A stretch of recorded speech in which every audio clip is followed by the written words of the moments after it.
y'all look at the field, you're gonna see that it rained a lot. Well, it rained several inches, probably somewhere between 2 and 3 inches. This morning, I got up at 6:30 in the morning, and I was about to get ready to go out to the fertilizer co-op. And as soon as I woke up, and I was up for about 5 minutes, I started hearing like this. It sounded like it was windy outside, and I was like, oh, maybe it's just windy. And then about 2 minutes later, it just started pouring rain. Boom! I mean, thunderstorm, full on, just pouring rain. And so I missed my opportunity to fertilize my grass. I had the fertilizer co-op was closed on Monday, and so okay, so this is also a good time to say it. This is also what I mean by it is a good idea to always have some amount of cattle feed in storage. Because like right now, I missed an opportunity to fertilize my grass. I did get a thunderstorm, and so I've always said that thunderstorms, they put a little bit of nitrogen fertilizer on your grass, because when there's lightning, the heat from the lightning and the water, the interaction between the atmospheric water and the lightning will fuse nitrate into the water, and it will create a nitrate solution. And so when there's a thunderstorm outside, you end up getting a little bit of nitrogen on your field too, because the heat from the lightning will fuse nitrogen molecules, or will fuse nitrogen into the rainwater. And so but this is what I mean by it is always a good idea. It is a good idea. This is also what I mean by for the eternity of my life, for as long as I am farming, for the entirety of my existence, right? I've already said, me, the only thing that I really can do in my life is farm, right? I mean, it's something that I'm very good at. I know that I can make a lot of money doing it. I'm not upset about it. Farming is what I'm going to do. And as long as I am farming, I will need to have cattle feed put away in storage forever. Legitimately forever. I will need to buy cattle feed. I will need to have some cattle feed put away in storage in times of emergency. If there is ever a situation where I just do not have grass, or whatever it may be, I missed an opportunity to fertilize my grass, or like what was happening this week was it rained on Friday, or it rained on Saturday, and I wasn't exactly sure if my field was going to be dry enough by Tuesday for me to get out onto the field to fertilize my grass. And so I was going to buy my fertilizer on Monday, but Monday turned out to be Memorial Day, and Memorial Day the fertilizer co-op was closed, and so I couldn't buy fertilizer on Monday. And on Tuesday morning when I woke up 6:30 in the morning, before the fertilizer co-op was even open, it was pouring rain outside, right? I mean, something like this, in these situations, the animals will need to get put on a total mixed ration. And so but the animals over there, the three Beefmaster animals that I brought in, when I bring them out, I'll show you what the heifer looks like. But the heifer is a good example of what you don't want. The heifer's at a body conditioning score as of right now. Her spine is showing. I can see every groove in her spine, and I can see every single one of her ribs. She's kind of sucked in. I mean, she's at a body conditioning score of about 3. And so the two bull calves, they're still intact. They need to be castrated, and they're about 500 pounds. And so that's not good either. And one of the bull calves even still has blubber on them. And so I did get a good market value on these animals. I would say that it was still a good investment. It was, I had to go out there, and I had to drive about 50 minutes away. Pick them up, and then come back. And I did get a pretty substantial discount on them. I would say that I got about a 10 to 15% discount on them when everything was considered. But the heifer is bone thin. I mean, she's real tall, real lanky. All of her bones are showing. Every single one of her grooves, all the grooves in her spine are showing. This is an example. When I bring the animals out here, when I work on the animals, when I need to get the animal shots, I will show y'all what the animals look like and what I mean by the two. One of the bull calves still has blubber on them. I have 2 bull calves and a heifer calf. The 2 bull calves are still both intact. They both still need to be castrated, and they're at 600 pounds. You don't want to be castrating your animals at 600 pounds. It's not good for the okay. Because there is a lot of papers on this, and you can read this up. Keeping the testicles on your bull, it does not increase the amount that they are going to grow. And if anything, by the time they hit a certain point in their lives, if they are producing testosterone, their meat will start to harden, and they will start to become more muscular. And at that point, you will get discounted for the animal. But the thing about the animals is that if you castrate them early, if you castrate them when they are very small, it will not hurt them near as bad as when you castrate them when their testicles have fully developed. And that is why I castrate my animals when they are small. I don't castrate my animals when they are small because, you know, whatever the only reason that I castrate my animals when they are small is because it is easier on the animal. That is the only reason why I do it. And that is also the reason why I suggest that y'all do it that way too. The only reason is because it is easier on the animal. If you have an animal, and you know they got some big old testicles, like legitimately their testicles are like hanging out by their knees, and you castrate them, it's gonna hurt them real bad. It's gonna hurt them real bad. I mean, they are not gonna like it. I mean, it's gonna hurt real bad. And also they're if they get that far developed, they will start developing testosterone, and when they start developing testosterone, it will make their meat hard. And so you will get discounted for that as well. Like when you look at an animal, you can tell if they are extremely muscular. And if they are extremely muscular, you will get discounted for that as well. You know, you want your animals at a body conditioning score of about a 6 or a 7. You want them to have a decent amount of fat on them if you are looking to sell your animals to the meat to the beef industry. You are looking for animals that have fat on them. You want to have fat on them because if you know you will get paid more for those animals. And this is and the heifer that I brought in, I would say she's at a body conditioning score of about a 3. And this is a very good example of an animal that, you know, she's about, I would say she's about 650 pounds. I would say she's about 600 pounds, but she's at a body score of 3. If I were going to take her from a body conditioning score of 3 to a 7, it would take me like 5-6 months. And by the time I got her to a 7, I mean, she would already be borderline, maybe even like 1,000 pounds. And so, you know, it will drastically mess up the timeline. You know, you don't want to be in a situation where you have this big old animal that is bone thin. If you can see every rib on the animal's bone thin. You know, if you can see all the grooves on the spine, the animal's bone thin. You will lose money.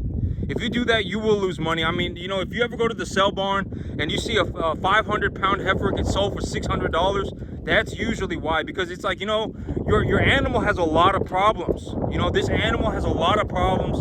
And if I'm going to correct this problem, it's going to cost me a couple $100. It's going to cost me probably $250. And it's going to take me like 5 months. And by the time I've corrected the problems, the animal's already going to be like massive. And so, you know, and by the time the animal's actually at a good body conditioning score and at a good weight for harvesting, you know, it may have pushed the timeline for the animal back substantially. And if you were originally, you know, like let's say like one of these calves right here, right? You know, I brought these calves in, a majority of these calves, I brought them in at about 200 to 2 1/4. You know, I brought them in at 200 to 2 1/4. They were just an average old calf, right? And let's say by the time I get them to 700 pounds, they're already at a body conditioning score of 7. If they're already at a body conditioning score of 7 by the time they're 800 pounds, you know, they may be able to be harvested at about 12 to 1,400 pounds.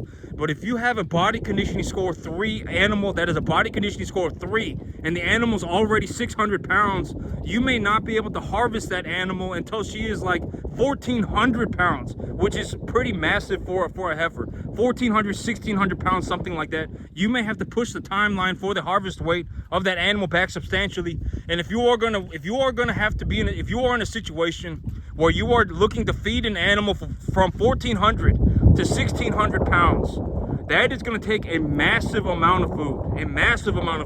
If they are 1,400 pounds and you are still trying to add fat to them, if you are still trying to make them grow so fast that they're actually putting on fat, it is going to cost a massive amount of money. You know, if I had an animal that was 200 pounds and I was going to take that animal to 400 pounds, it would not take very much money. Right? You know, they would not be eating that much. But if I had an animal that was 1,400 pounds and I had to take that animal to 1,600 pounds, that would take a massive amount of food. And so, you know, when it comes to these animals, you really do not want to be selling your problems. If you sell your problems, you are going to lose money. I guarantee it. It happens all the time, right? And so when you, when you look at my animals, you're going to see, you know, most of these animals, even right now, when they're at an average weight of about 400 or 500 pounds, they're already at a body conditioning score of about a 5 or a 6, right? You know, majority of them are at about a 6. And so these animals, you know, they're about 500-600 pounds right now. By the time they're about 700-800 pounds, they will be at a body conditioning score of about a 6 or a 7. And when they are at a 6 or a 7 at a body weight of about 700-800 pounds, that is where you make the most money. The most money gets made at that range. You know, unless you are going to take your animals to a fed weight. But if you're going to take your animals to a fed weight, you need to know somebody that is like in the meat industry, right? They need to be in the meat processing industry. Because if you take an animal from, like, let's say you are legitimately looking to take your animals up to 1,200-1,400 pounds, right? If you're looking to take your animals up to 1,200-1,400 pounds, you're essentially gonna take care of them and then take them to the meat factory. You're gonna take them to the meat processor, right? So you're gonna need to know how to do that. And for me, what I know, you know, in my market, you know, if you take an animal up to about 500 pounds, about to 800 pounds, and you take them to the sale barn, the feedlots will pick them up. The feedlots will pick them up, they will get them up to that fed weight, and then they will take them to the factory themselves. And so in my personal market, you know, unless if something changes, I will let you know.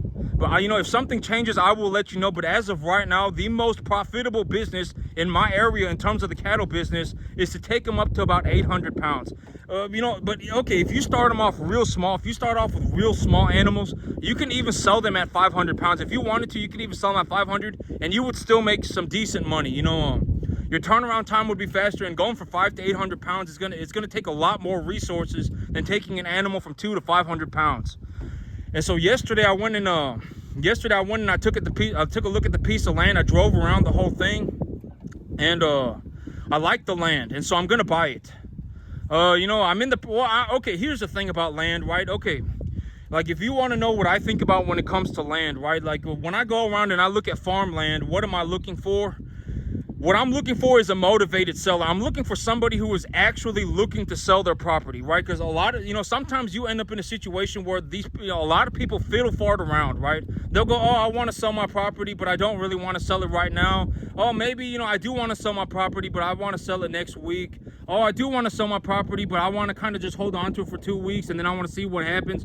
You don't want someone that's fiddle farting around. If you get someone who's fiddle farting around, they're always like, oh, I want to do it, but oh, you know, I want to do it, but I want to do it next week. I want to do it, but I want to do it 2 weeks from now. I want to do it, but I want to do it next month. You know, okay, when you go around and you look at properties, and if someone says they want to do it, you need somebody who is looking to do it right now. You know, like if you meet me in real life, you're gonna realize the things that I do right now, right? Like, you know, like legitimately, if you wanted to sit across the table from me and make a deal with me, I would make it right now. No, I don't want to meet you again next week, right?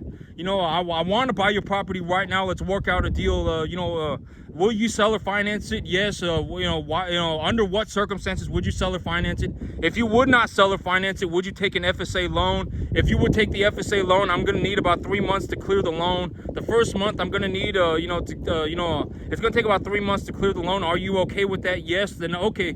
Then let's get the contract signed. I'll get the FSA paperwork. You know, I'll go head over to the FSA office tomorrow. You know, let's sign the contract right now. Put the property under contract, and I will go to the FSA tomorrow. Right? Like, what, you know, me. You know, I know what I want. Right? I know what I want, and that's the thing about me. And I think that one of the big reasons why I do so well is because I know what I want and I go and do it. You know, I don't sit around and go, oh my God, you know, I want to do it, but I'm not going to do it because I don't have $1,000. Oh my God, I want to do it, but I'm not going to do it because I don't have $2,000. You know, I want to do it, but I'm not going to do it right now. I'm going to do it next week. And then it turns into like this death loop of just never getting anything done. Like me, when I go and do something, I go and do it effective immediately, right? Like it legitimately, it's like, you know, I go and I already know what I want to talk to the owner about. You know, will you sell or finance it? And if you will sell or finance it, what terms will you sell or finance it to me for? If you will not sell or finance it, will you take an FSA loan? The FSA is going to take it's going to take 3 months to finance the loan. Are you okay with that? You know, if you are okay with a 3 month closing period, you know, let me sign the paperwork right now. I will put this paperwork under contract right now. And if we go under contract, would you effectively let me start using your property right now? You know, will you let me use your property right now so that I can start fixing the fence and drilling a well, etc., etc., right? I mean, you know, you know, if we put this property under contract right now, will you let me effectively start using it essentially tomorrow? And I will put a fence around the property, and I will drill the well, I will plow the field, I will plant some grass so that I can get rolling right now, effective immediately, not next week, you know, not when I have a $2,000, not when I have $1,000, not when I have 10,000, whatever it may be, you know, effective immediately. Will you let me show up? You know, will you put this property under contract, you know, under these, whatever deal it is that you want? Do you want an FSA? Do you want to sell or finance it? What terms do you want? You know, and if we agree on something, let me sign the paperwork right now, put the property under contract, let me use it starting tomorrow. And if I fall out on the contract, at least you got a free fence out of it, right? At least I put a fence up on your entire property and you got that fence for free. If I drilled a well, at least you got the well for free, right? At least you got something out of it, you know. And so, you know, let me start working on the property right now. If I plow the whole thing up and I plant it with grass, at least you got a whole field of grass for free, right? You know, will you let me start using it now? You know, effectively now, not next week. Oh, you know, I need $1,000. None of that. You know, like if you show up for a deal, if you show up to, I can almost guarantee you, if you show up to do something, if you say, oh man, I want to do it, I want to do this, but I'm going to do it next week. You know what? I'm going to do it when I have $1,000. You know what? I'm going to do it when I have $2,000. You're not going to do it ever. You will legitimately sit on your hands forever. Just get started immediately. I'm telling you, just get started immediately. It does not matter. You know, just get started immediately. And I think that that's one of the reasons why I get so much done. I know what I want. And I go for it, and if I tell you I'm gonna do something, I do it, or you know, if you know, or I die along the way. Legitimately, it's like if I told you I was gonna do something and it didn't get done, something extremely bad must have happened to me, right? I mean, you know, maybe I freaking fell off a building and went into a coma, right? Something must have happened to me. If I told you I was gonna do something, like if I told you, hey, I'm gonna buy this property, then I'm here to buy the property, right? I'm not here to fiddle fart around. You know, let's make the deal. Right? Like, I'm not going to sit here and go, oh, well, let me, I want to take a look around at your home and I want to buy your home, but I don't really know if I want to buy this home. You know, I want to go and kind of take a look around.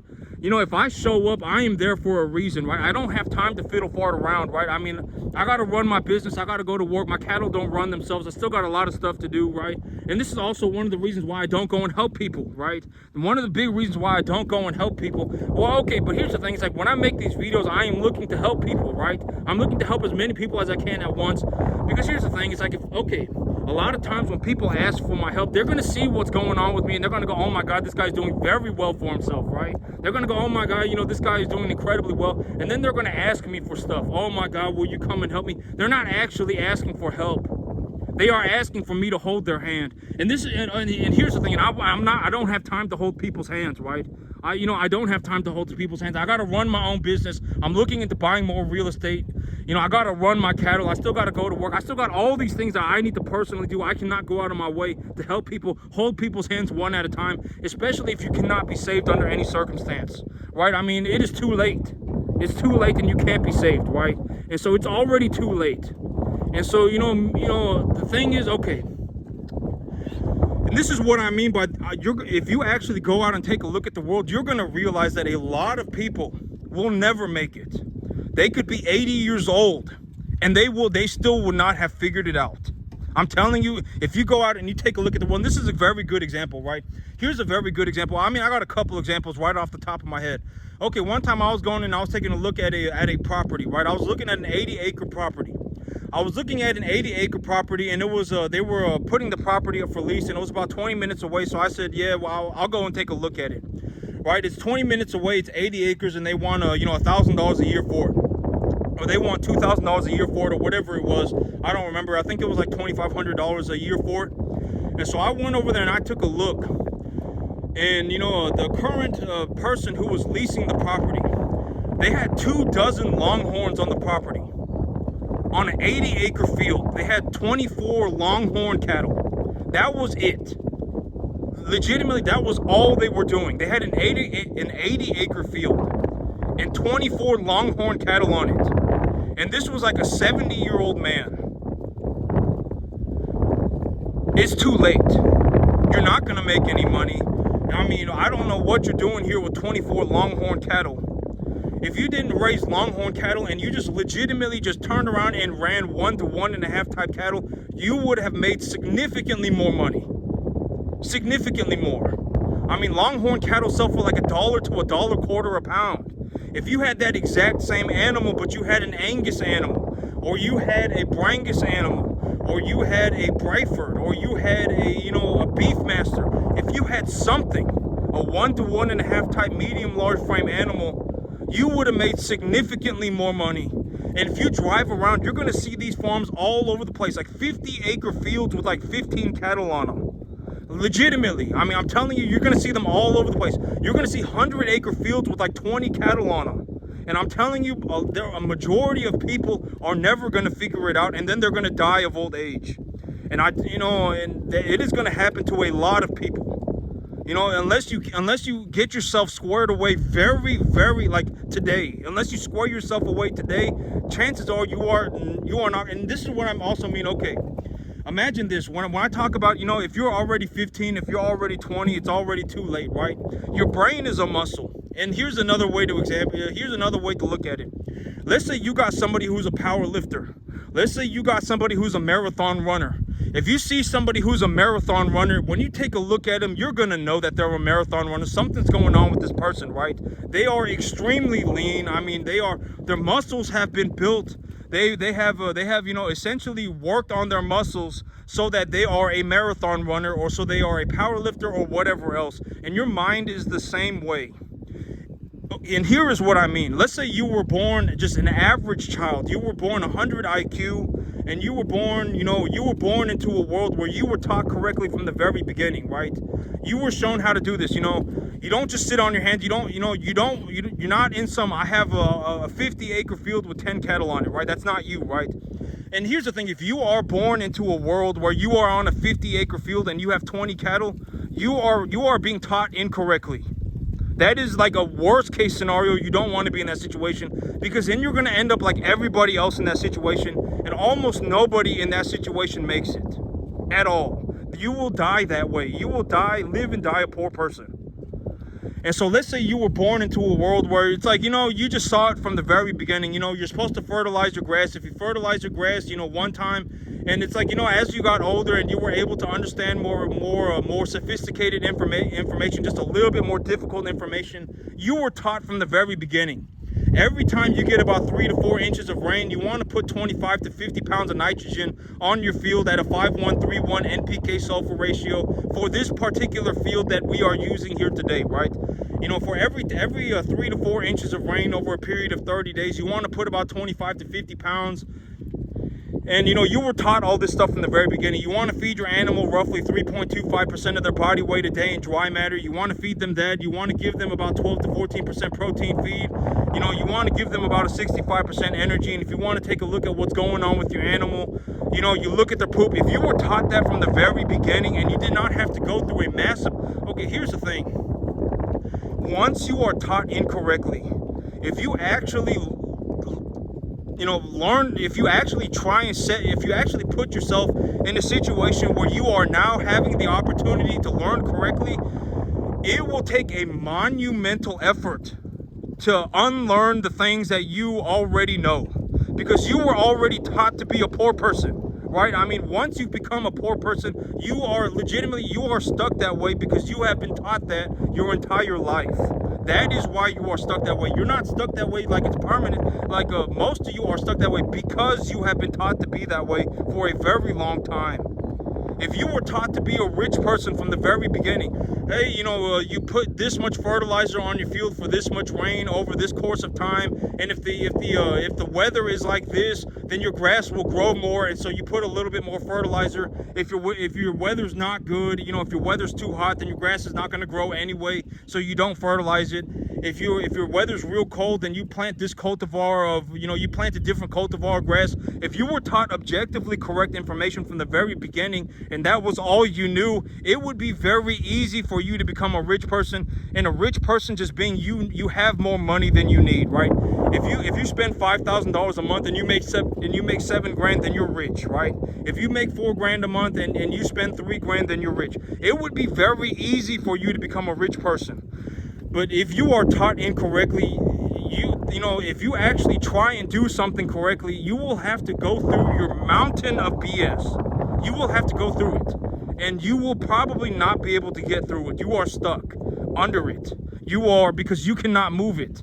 You know, every day that you've woken up for the last, you know, existence of your life, every day you woke up, you picked up your shovel again, and you just scooped a little bit more BS on top of yourself, right? And now you're a poor person, and you legitimately are stuck as a poor person, right? And, you know, if you actually try to turn your, you know, if you manage to turn yourself around and actually do something for yourself, I would be very happy for you. I would be, right? I don't get anything out of you failing. You know, like, if you look at my business here, right, and let's say I need, like, I'm in a situation where I need $5 grand, right? Well, I'll just sell 3 or 4 of my animals, right? This is what I said. If you need cash, the reason that I go into cattle is because they are a tax deductible asset. And so, you know, and if I need cash, I can just liquidate the asset, and I can appreciate the value of the asset at a cost that is less than for what it cost me to do so. And so, you know, if I ever need money, I can just liquidate some of my animals, right? And so that is the entire idea of the cattle business, and that is the entire idea of what I'm doing. And, you know, you're going to realize that I make, you know, I do extremely well for myself. I mean, you know, I may be one of the best on the entire freaking planet type good for myself. That is how I do. And when I make these videos, the whole thing about me is that, you know, you got to understand that, you know, as long as I am in the cattle business, I can essentially make myself as much money as I ever would want, ever would need. I mean, realistically, I can scale this to a point where I'm just, you know, I can run as many cattle as I possibly can. And when I do that, I will make a ballistic amount of money. And so, you know, the thing about me is that I don't need to, you know, I'm not worried about money anymore. Like, how am I going to make money, right? I'm not worried about that anymore. I'm more focused on what do my cattle need to eat? How much feed do I have put away in storage? What did I pay for the feed? What am I looking to pay for per an acre of farmland? You know, I'm looking to buy farmland. What am I looking to pay per acre? That's the kind of stuff that I'm worried about, because if I put all of this stuff together, I essentially have money, right? I don't need to worry about the money anymore. And so, you know, when I make these videos, it's like, you know, I've always said that the light of one enlightenment is like the light of a candle, right? If I can, you know, if you succeed and I succeed, then we have both succeeded, right? And so, you know, I did not take away somebody's opportunity to succeed. There is a reason. If you are poor, there is a reason you are poor. And unless you figure that out, you will stay poor. You know, and I'm showing it, you know, and I've always said you want to hang around rich people. You always want to hang around rich people. And I'm not saying hang around people that have $10 million, but if you need $5 grand and you make $7 grand, then you're rich. Always find somebody who has an excess amount of money, you know, because, you know, those are the people that you want to be around. I'm not saying you should go and find somebody with a large amount of money. What I am saying is that you should find somebody who makes more than they use. And they do it on a reliable basis, right? That they just do it, right? They make 7,000. You know, their family makes $10,000 a month, or $7,000 a month, and they use $4 grand. They use $5 grand, right?